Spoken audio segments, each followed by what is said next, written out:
तो जैसा कि हम पढ़ रहे थे भारतीय न्याय संहिता 2023, और आप जानते हो कि भारतीय न्याय संहिता ये नया लॉ है और आईपीसी के जगह पर इसको लाया गया है भारतीय न्याय संहिता को। ठीक है, तो अब इसके अंदर हम पढ़ रहे थे, जैसे हम लोग पिछली क्लास में पढ़े कि general principle of criminal law क्या होता है। मतलब जनरली जो प्रिंसिपल्स होते हैं वो क्या होते हैं किसी भी क्राइम को होने के लिए। ठीक है, तो जनरली क्या हम लोगों ने पढ़ा था कि 4 चीजें जरूरी होती हैं। ठीक है, वो 4 चीजें थी, ह्यूमन होना चाहिए पहला, और दूसरा होना चाहिए गिल्टी एक्ट होना चाहिए, third one is guilty mind, and fourth है इंजरी होना चाहिए। ठीक है, तो किसी भी क्राइम को करने के लिए 4 चीज चाहिए।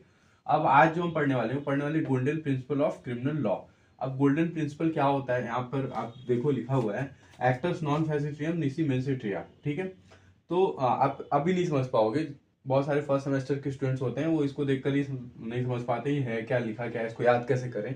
तो आज के बाद इसको दिक्कत आपको नहीं आएगी, क्योंकि देखो इसके बाद ये जो इजी लैंग्वेज में लिखा हुआ है ये आप इसको समझना है आपको। ठीक है, an act alone is not punishable unless it is done with guilty mind. ठीक है, इसका क्या मतलब है सर? तो इसका सिंपल सा मीनिंग ये होता है कि कोई भी कोई भी गिल्टी एक्ट अकेले पनिशेबल नहीं हो सकता जब तक कि उसको गिल्टी माइंड के साथ न किया जाए। मतलब सर हम क्या ये बोल सकते हैं कि सिर्फ मेरे द्वारा किया गया एक्ट से हमें पनिशमेंट मिल जाएगा?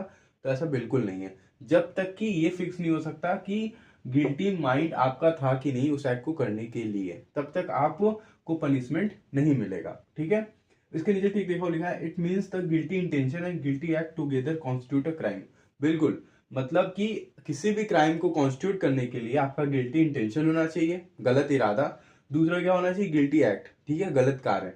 तो अगर ये दोनों हैं तो इन दोनों को मिलाकर आप क्या बना सकते हो, क्राइम कर सकते हो। ठीक है, फिर नीचे एक चीज और बढ़िया वाला लिखा हुआ है, देखो लिखा है actus reus plus mens rea is equal to crime. ठीक है, इसको ही बोलते हैं, एक्टस रियस को ही बोलते हैं guilty act plus guilty mind is equal to crime.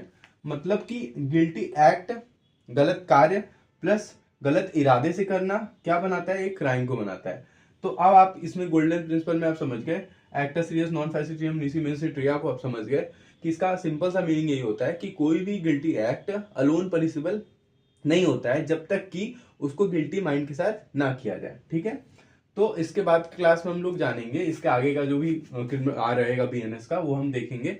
और इस जो हम क्लास स्टार्ट किए हैं क्रिमिनल लॉ विद सूरज के नाम से, तो हमारा जो ये क्लास है इसमें हम सारे क्रिमिनल लॉ को कवर करेंगे, जितना भी criminal law new criminal law है उसको हम लोग समझते हुए चलेंगे।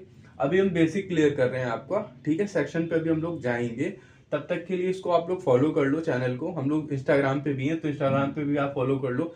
मान लो आपको कोई डाउट वगैरह कुछ भी होगा क्रिमिनल लॉ से रिलेटेड तो आप मेरे से इंस्टाग्राम पे कनेक्ट कर सकते हैं। ठीक है, सेम नाम से इंस्टाग्राम पे भी है, क्रिमिनल लॉ विद सूरज के नाम से इंस्टाग्राम पे भी है। ठीक है, आप वहां भी फॉलो कर लो, वहां भी वीडियोज डलती हैं और इसकी नेक्स्ट वीडियो आएगी जल्दी। ठीक है, पार्ट 3, उसमें हम आगे का डिस्कशन करेंगे। ठीक है, तब तक के लिए हम लोग मिलते हैं बाद में। Okay, bye.